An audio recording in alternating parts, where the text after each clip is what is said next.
Gagan, so much for taking the time to talk to me and to have this interview. It's so important to get your perspectives on these issues because you have such a rich experience, a rich lived experience of what universal design can mean, what it can do to kind of transform your life. And so I want to hear all about your stories. I know you're a researcher, and I know you're going to be defending your PhD very, very, very soon, and we're all excited about that. But what I really want to get into is your personal experience. What has driven you into this direction that you're now defending your PhD here? So let's just start off with, when was the first time you heard about universal design? Oh, no, first things first, Anthony, I'm just so happy that I'm talking to you, and it's like a good reunion after such a long time in person. And I really appreciate the opportunity. And coming back to the question that when did I first hear about universal design? Yep. Was back in, say, 10 years ago. Okay. So I had started my master's program in business and administration in India in 2008-10, around that time. Okay. And I was supposed to read a lot of books, and this institute where I was at, it was kind of like the Harvard of the South Asia. So you're supposed to have a lot of reading, go to the class all prepared, ready for the pop quiz at any moment. And what I realized is that all the literature which was available was in either hard copy format or in the format wherein people have scanned it, but it's in the form of pictures. Of course, and I am, as you know, blind. I use screen readers like JAWS, Job Access with Speech, or VoiceOver to understand or read the texts. And I never got a chance to explore this option very thoroughly earlier because there were so many impediments. Everything was so inaccessible. So then I started. Somebody told me about universal design back at that time, and then I was like, "Yeah, sounds like so nice." But again, it's something which only privileged people, privileged institutions have access to. I right now want something which would fix this problem so that I could prepare for my exam and go to the exam and get a good grade. Right. So it went on a back burner. I did not think about it too much. But then I came to Norway, in 2012 when I started another master's program at that time it was Høgskolen i Oslo og Akershus. Okay, now it's Oslo Met. Yeah. And it was in international social welfare and health policy. And in that master's program, lo and behold, I face the same problem. Wherein the literature which is available is not in accessible format, and then they have to shove the literature to the Norwegian Library for the Blind to convert it into the compact discs. Oh my gosh, are you kidding me? In 2012? Yeah, so I used to get compact discs, and then the funny thing was that when I got those compact discs, generally they will arrive like 15-20 days after the course has started, or sometimes if I'm lucky. If I'm not lucky, then perhaps it comes when the course is already concluded. What the hell? Yeah. So it was I started talking to common friends here, C.D. Kessel, for instance.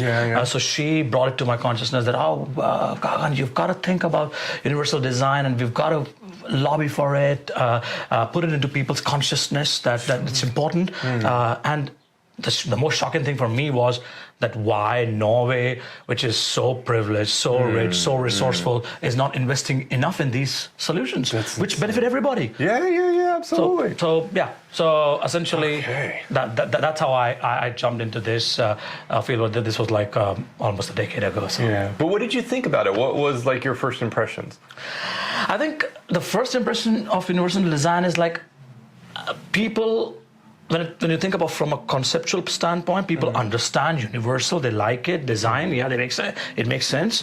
People want to have access. People want to understand that how we need to include people with different impairment groups, people who have different needs. For instance, if you're walking, it's fine to use stairs, but if you are on a wheelchair, if you're a mother with a perambulator, if you're a person who has just fallen from a ski and are using crutches for a while, you need a ramp, which is much more convenient. Of course. So essentially, in principle, it's good. Okay. It's nice. People could understand it. People could digest it and say, yeah, this is a good philosophy, and we want to support it. But the proof of the pudding is in its eating, right? Yeah, sure. And that is where the problem comes. For instance, I see a lot of people making good noise about it. I hear people talk about it very emphatically, but I don't see very good, strong, affirmative action and resources being diverted towards the problem, towards the concern, if I might say, not a problem. Because in my assessment, universal design is not a problem. It's more like a way of understanding questions of access and inclusion and rights of all individuals, and that should be it should be taken as in that spirit and not as something, we've got to fix this for this specific group. We've got to have a ramp because we might have a student who is sitting on a wheelchair and who wants to have access to the building. No, perhaps there are other people who prefer to take a ramp. Yeah, absolutely. I'm one of those people. If I could take a ramp over stairs any day of the week, elevator over stairs any day of the week. So I totally understand where you're coming from. And I hear that kind of that sense of frustration, not getting to see the resources that you believe should be dedicated to this concern, as you put it. Yes. Kind of not having arrived yet. Is that what you see the big issue? Is that the big holdup? Is it just a resource issue? If we had that kind of a good backing, would that kind of start fixing things? I think, okay, let me take two steps back. Sure. Of course, resources and the allocation of resources is a big decision. Who gets to have the access to the products, the services, the programs, the policies, everything. So that's a big question. But if you take like two steps back, it's about attitudes, and there comes my research topic and my hobby horse. Very briefly, if I may talk about ableism, Sure. Hit me.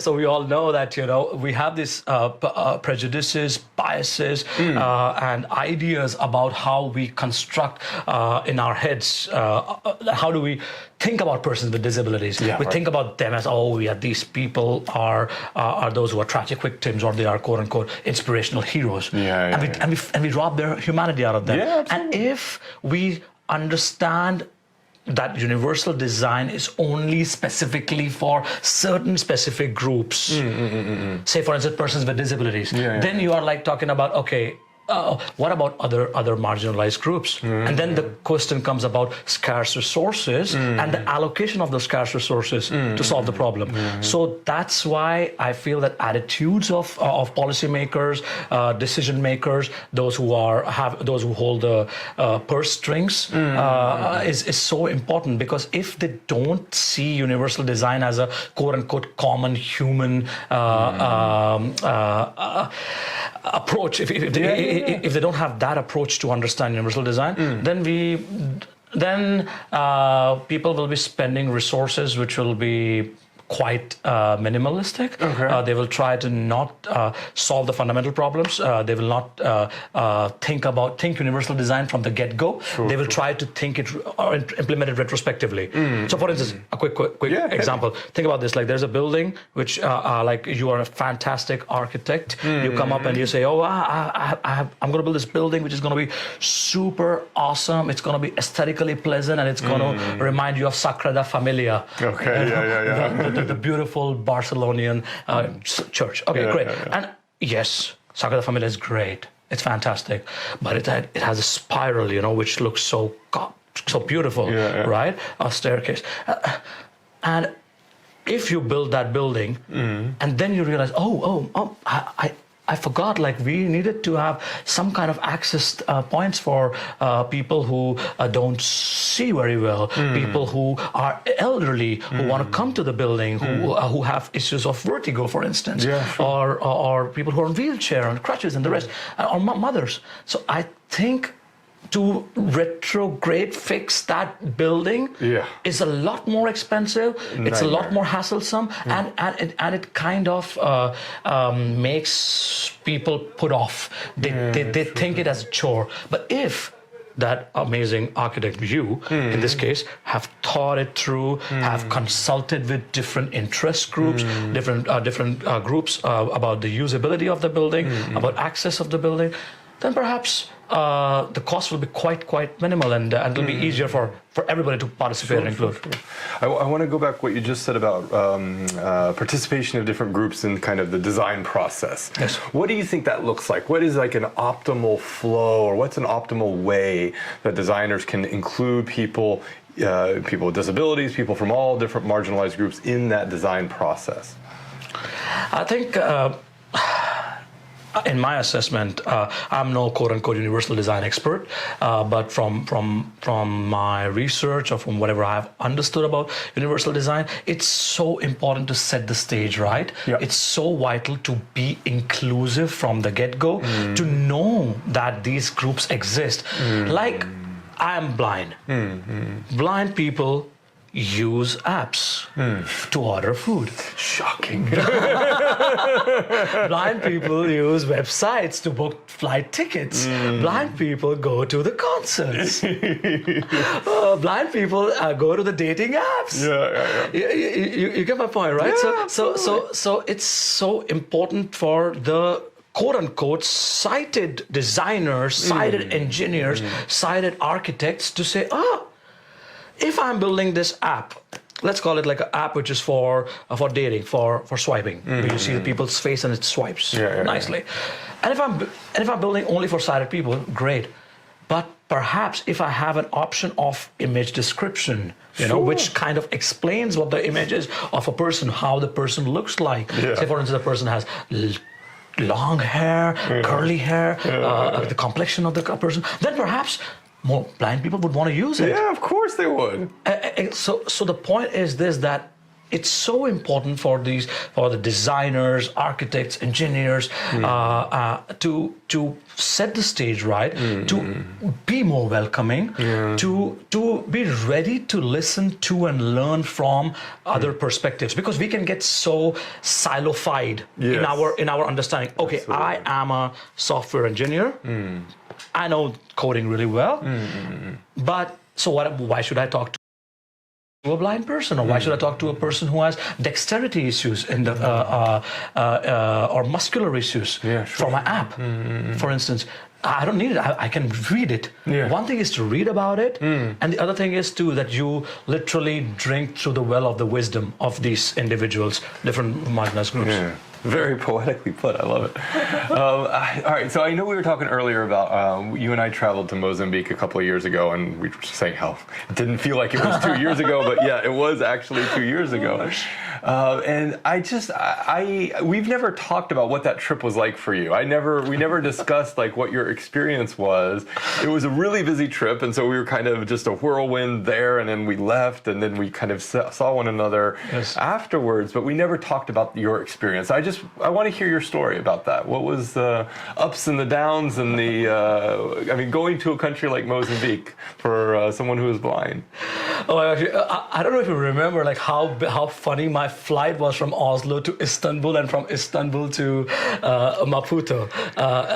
When the moment we landed in Istanbul, we were all together, right? And then suddenly I was shoved away into this car and placed into this small waiting room wherein the person was trying to proselytize and convert me to. Right. Oh my gosh, Islam. I forgot about that. Wow. So because they thought that individual, in all his goodness, Omar was his name. I still remember very fondly. That's so sweet. Oh my gosh. He said, "Oh, you're blind, Gagan." I'm like, yes, flying from Oslo, blind. Yes. Where are you going to? I'm going to Mozambique. Great, going to Mozambique. You're blind. You cannot read. I'm like, no. You should try to read Quran. I'm like, I told you 10 seconds ago, I'm blind. I cannot read. His ingenuity was fantastic. He comes back and he says, I know you cannot read, but you can get the audiobook. You can listen to it, and it will help people like you to recover your vision back. And I'm like, okay, so that's also the luxury or the beauty of traveling in a way, which I think we both miss dearly in a way, right? That when you go out of the country, in this case Norway, you understand you're literally leaving a very privileged bubble, which Norway is, and then you go out and interact with people from such different value systems. And the moment I landed in Maputo, you remember Celia was this lady's name who was assisting me, and then suddenly she takes my arm and starts talking to all the airport staff friends of her. He's my husband. I just and I'm like, excuse me, what's happening? And the shocking thing was when she asked me to sign something without telling me what I was signing it. Oh my God. For the immigration, you know.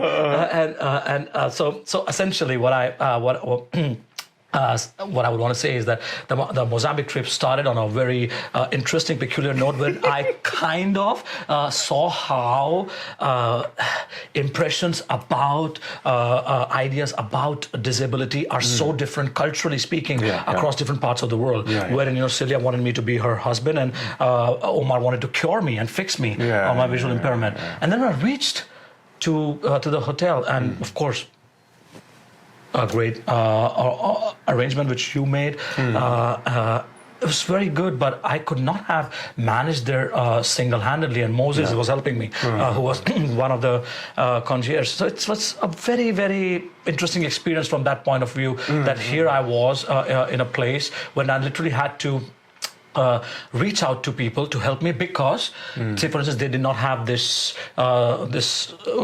guiding strip on the path, for instance, or they would have like doors which would open and close really quickly, and I might find difficulties to you know navigate it, or the revolving doors are really fast for me to navigate. So I think it was a very, very peculiar and enriching experience for me. And one thing which I should also couch it is with, because as you know, like I'm a comparativist, I do comparative research. So coming from India, which is let's call it, it's not a paragon of accessibility, inclusion, and universal design. I can imagine. So coming from there, you know, and seeing how bad things are there, you know, with sidewalks being, you know, literally taken over by people who have to sell their sell stuff, and no space for people to walk. Coming from there to Mozambique was quite an experience, because there I realized that in some ways India is a lot more is much better off because of the access of technology which is there, you know, as compared to, for instance, Mozambique. So essentially it's not like it's very easy. Sometimes we just say we put developing countries as a category. Say developing countries, and then we put like India and Ghana and Bolivia and Mozambique and Cambodia and Malaysia. And we forget the nuances. Oh my gosh, massive differences. Come on, it's not even nuance; it's just extreme differences. So I think there, when I was in Mozambique, it just came to me as a real shock and a major realization, because I thought that India could do a lot better in so many things, but then I realized that when we went to the university, Eduardo de Manuel, Manlane, exactly. Pardon, my Portuguese is very bad. No worries. It's way better than mine, I assure you. So when I reached there and I interacted with the students who were like master students whom you were teaching universal design. They were brilliant students, but at the same time, they were lacking. They were so far behind when it comes to, for instance, like, I'll give you a simple example, like apps for transferring money, apps for instance, like dating, apps for buying stuff, apps for booking travel. It was so far behind than what I anticipated, and that was kind of like a huge shock for me, because I thought that, of course, you know, India is, as compared to Norway, so far behind, lacking in so many things. But then I'm like, no. We have to contextualize the privilege, and every geography has its liability, and every geography has its dividend and the asset which it brings on the world stage. It was on the trip you told me about, or you taught me actually, when you were teaching my students. I was also one of your students at the same time, about, I think it was the 3 R's. It was representation, and I've already forgotten the other 2. Maybe recognition. And redistribution. And redistribution, yes. All right, give me a deep dive into those 3 R's. Oh, absolutely. Like, I love, Nietzsche back in the day said that good people, they borrow and great people steal. And I like to steal things from Nancy Fraser. Okay, So it's this idea by Nancy Fraser, this great American feminist critical thinker scholar, who talks about like how if you want to realize social justice, and if you want to achieve inclusion and participation of marginalized groups, we have to start somewhere, and let's start at redistribution. Okay. So what is meant by redistribution? It's simple. Like we redistribute resources. From the haves to the have-nots. We give them, for instance, assistive technology. In this case, like if there are people who are poor, who cannot afford to have access to screen readers, then we provide them that. For instance, if there are countries like Mozambique, which is relatively underprivileged as compared to Norway. Norway tries to support Mozambique and gives development aid to get all the to get the universal design project going on, or have better inclusion and accessibility. That's the redistribution. The next step goes to recognition. So one thing is you redistribute. Yes, you find 10 people with visual impairments, 5 who use wheelchair, and to the visual impaired individuals you give screen readers, and to those who are on wheelchair you provide them wheelchairs. That's good. But what about the country in which they are? Does the country recognizes them as full citizens? As just human beings. Exactly. And that's so important, because people with disabilities in this case, are like, for far too long, like have been thought as second-class citizens, as people who are like, yes, the poorest of the poor, the ones at the bottom of the barrel of social hierarchy, right? So if they are not even considered as human beings, as citizens, then the question of, and if they're not considered as subjects of rights or rights bearers, then the governments can just wash their hands off and say, we don't have to worry about them. We can just not care about them. It's all right. It's not our problem. That's why recognition is so important. Legal recognition of these individuals in law, in black and white, in writing, saying that they are full individuals, they're right bearers, they're subjects of rights, not objects of charity or pity, and you've got to respect them. Number 3 is about representation. Now, once you've got the redistribution right, recognition right, it's fantastic. That even these 2 are big pillars to achieve. Big milestones to achieve.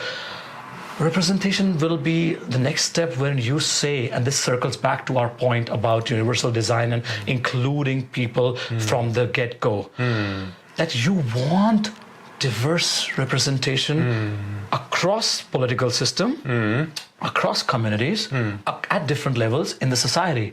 Imagine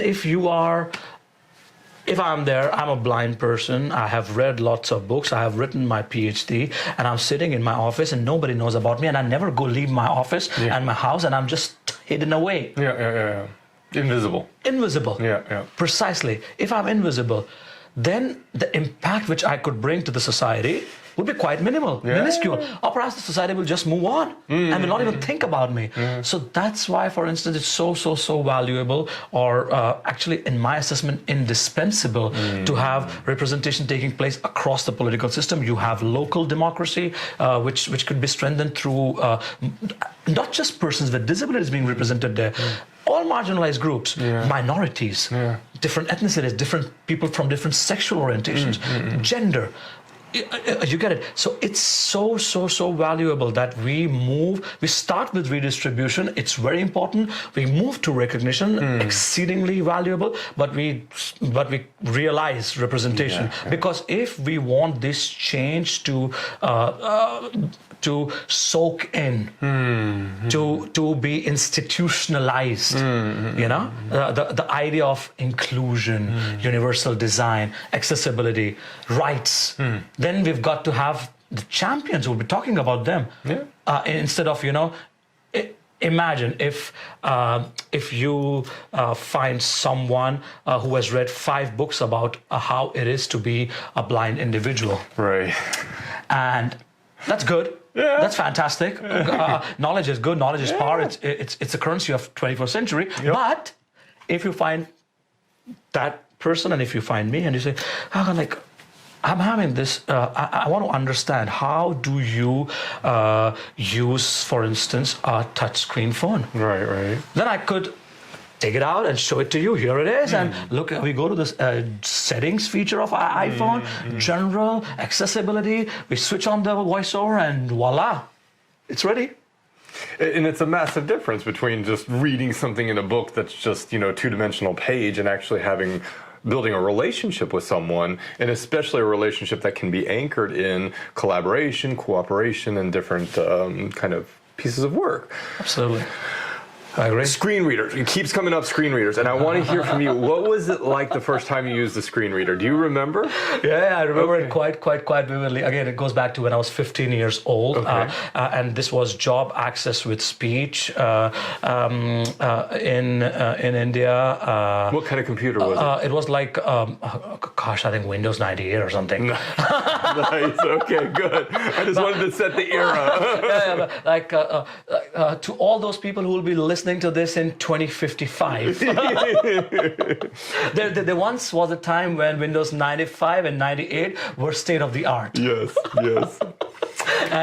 So I was born in 86, so approximately 1986, and so when I was 13 years old, not 15, 13 years old approximately. And then I was so fortunate, Anthony, because the place where I was born, it was just 1 mile away from one of the largest NGOs and DPOs in Asia region for people with visual impairments. Wow. It's kind of like the Norges Blindeforbundet, or like the Lighthouse of the Blind in San Francisco, or the American Federation for the Blind on the East Coast. And I went there, and they were showing me a computer, and then they said, you can just try to write something. Just press some key. And I'm like, but which key? And they said, just press it. And then I still very, very vividly remember, I pressed the key, and of course it was like the space bar, because it's the biggest and the most easy. I just pressed the space bar, and it says space.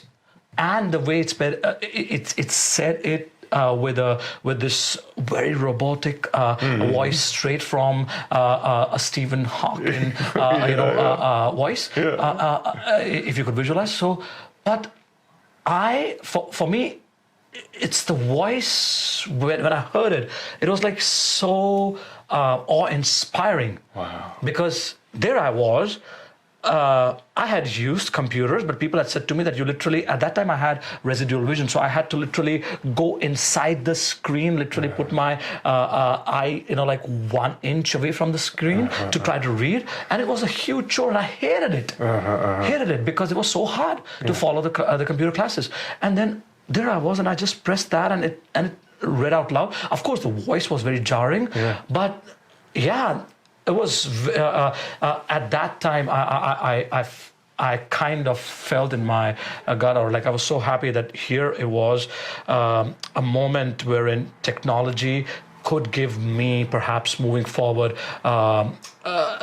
if not an edge, at least a chance to compete with the rest of the society. Because in the Indian context, it's all about that you've got to be very competitive. You cannot be just either you are in the race or you are left out. Yeah, I understand. So because the resources are scarce. Sure. But it's amazing, just seeing your expression, and you have a sense of awe in your facial expression when you were telling that story. I loved it. Yes. Thank you for sharing that. That's really thank you. That was really very touching. I want to go to another story that you've told me once, and I hope you remember it because it was one of my favorite stories and favorite memories of us and our friends friendship. I don't remember where we were, but we were sitting having coffee, I think, one day, and you had just gotten back from a trip to go to Syracuse, and you did a whole bunch of other traveling while you were in the U.S. And one of the places you went was Las Vegas, and you had an experience there at one of the hotels. And I'm just wondering if you could take us through what that experience was, what it was like, and why it all went down that way. Yeah, no, it was really funny. I was quite lucky and fortunate to go to the U.S. for my research stay. It started in August 2018, and got, as you said, like started in Berkeley, Syracuse, a little bit of Washington D.C., Harvard, and then after all the hard work was done of working, I said one of the best things for me would be to go alone to Las Vegas and see the city of lights. A blind guy going alone. And I'm like, okay. So I took a flight from Oakland, California to Vegas, and there I was, like so happy and excited that this is going to be really fun, And one of the perks of doing a PhD or working in Norway is that you have, relatively speaking, decent resources. So I was quite lucky to book a hotel room at Caesar's Palace. I was quite pumped up for that as well. Caesar's Palace, a very historic place in Vegas. So reached to the airport, take a cab. It was a Lyft, the ride-sharing app. They dropped me off, and the moment I reached to the door of Caesar's Palace, there's a guard who comes out, a tall guy, James. You remember his name? Yeah, of course I do remember it, because James was the savior. I'll tell you, like what? It's kind of like these are such characters, Omar and James and Sylvia. They are. I want to write a novel at this point.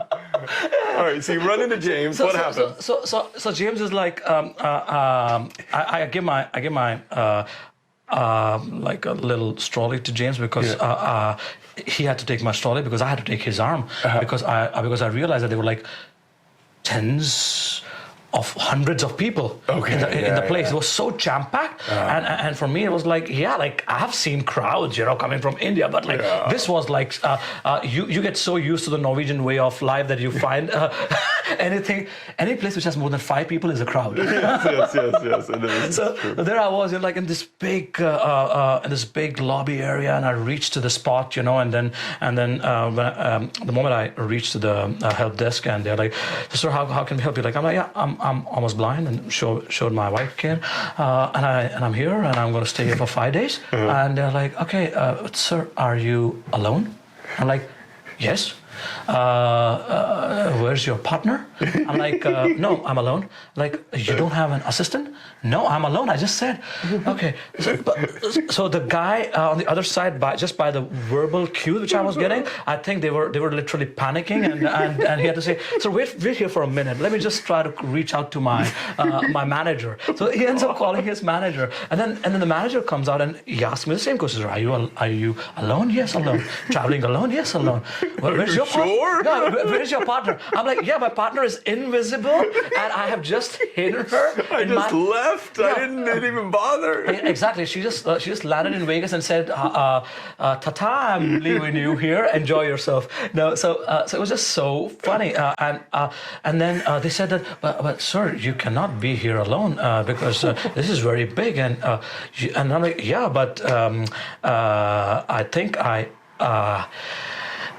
if I have to reach my hotel room, you've got to assist me. Someone has to assist me. And they're like, "Sir, we cannot arrange for that for you." I'm like, "No, but this guy James can assist me." And then James is like, "Yeah, I can assist, sir. Like, it's all right." And then the guy is like, "No, but sir, James is the security guy." And I'm like, "Yeah, he's a security guy, but I also know about Americans with Disabilities Act, and I also know the fact that you have to provide reasonable accommodation, and you have gambling avenues, you have clubs, you have restaurants, you have so many entertainment places. So you are a public utility in a way. Tens of thousands of people every day with footfalls, and then he's like, "Okay, sir, I will do that." And then James is like,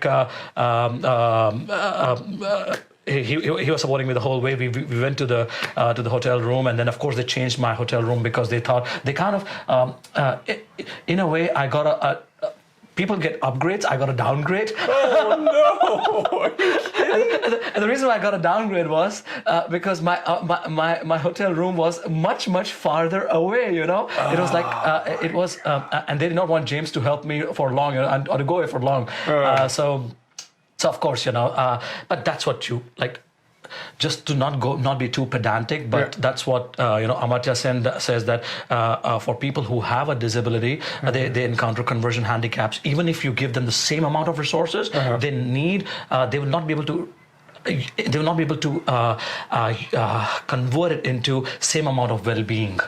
So for instance, I was spending more, but I got the room which was the way it was. But okay, James was really kind and nice. So the moment we entered the place, I said to James, James, thanks for your help and support, and it's fantastic.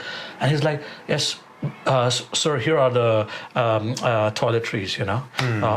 So guess what happened? All toiletries, shampoo, conditioner, body lotion, moisturizer, same size, same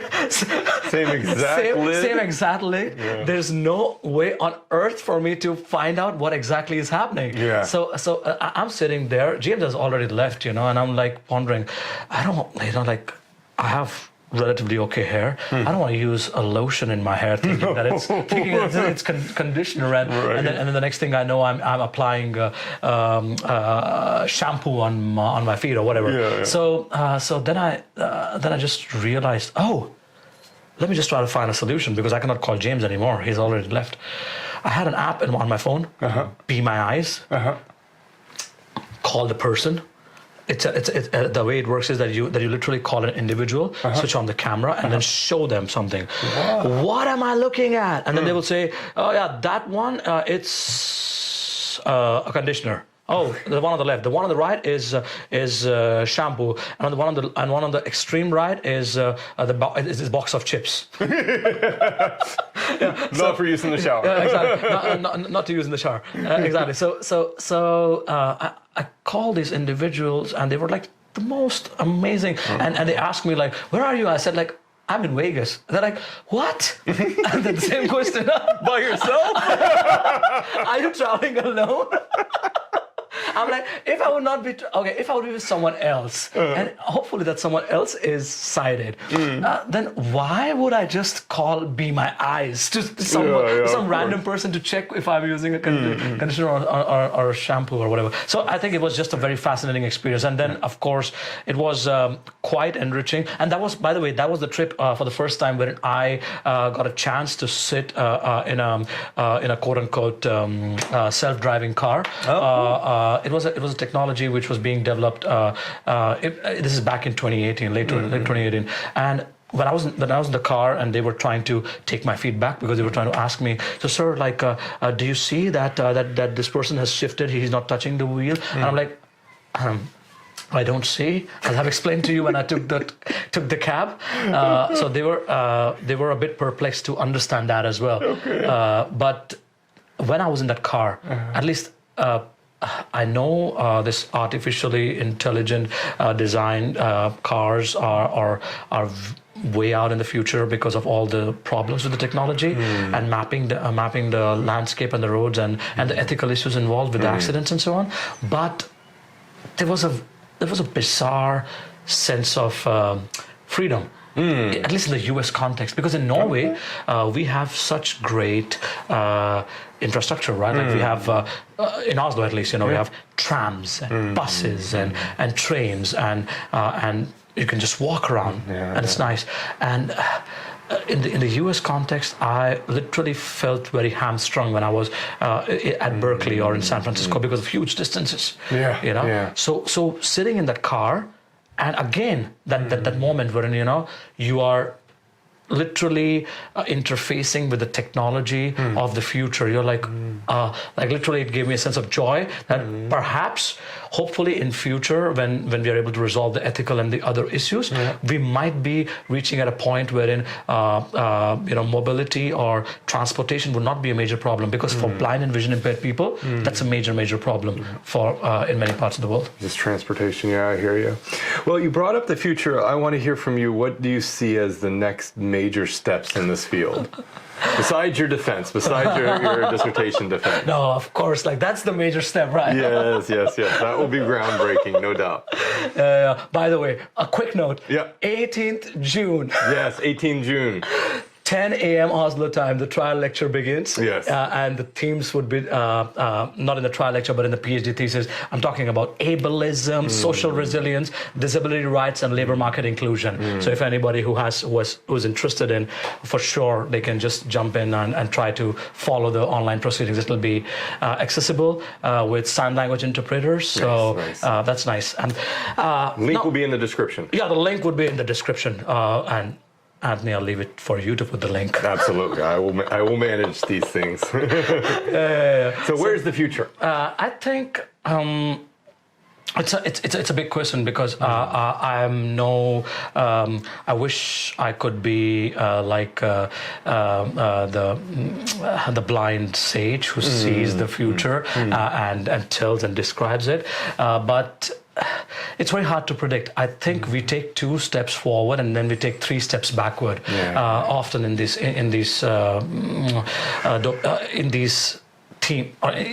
domains. For instance, like think about universal design. Like as I just said to you, that we all, at least you and I, we intuitively understand that we've got to make products, services, programs more usable, more affordable, more inclusive for all people, irrespective of their ability status, irrespective of their identity markers and the rest. So we have the why, and we understand the why. We know it. The question comes to how, and who's going to pay for it? Yeah, sure. Right, and who's going to make it happen? And there is something which, for instance, I began the whole conversation with you on that note that we could we should build up a momentum wherein we try to explain. Reach out to people, build coalitions across different identity markers, people with different sexual orientation, different gender groups, different ethnic identities, persons with disabilities, and bring them together and try to push this as a societal theme, as an like when we think about society for all. For instance, we want to build a society for all, or we want to leave no one behind. What do we mean by that? How do we build a society for all?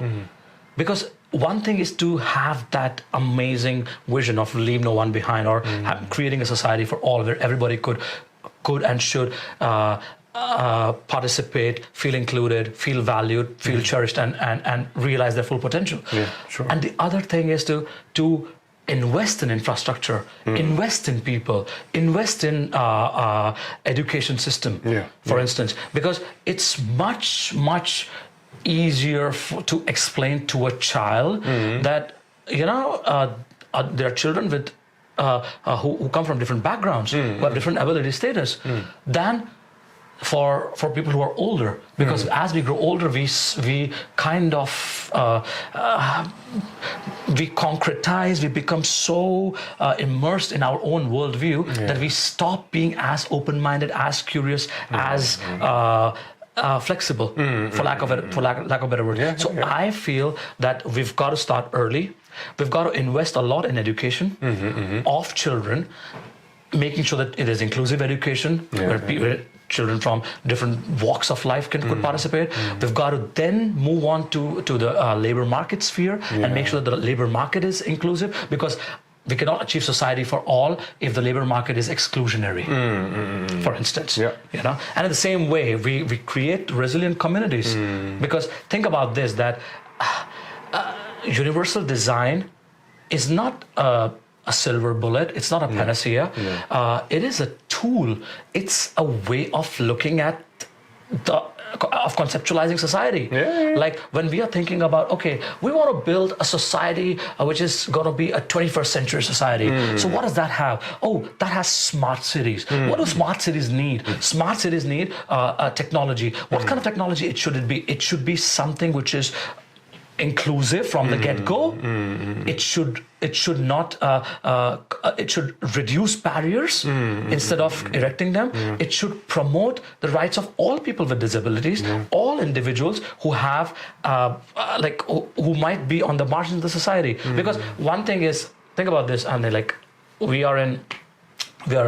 find ourselves by serendipitous chance as top-notch researchers and the heads of Google and Facebook and Apple and in the Silicon Valley.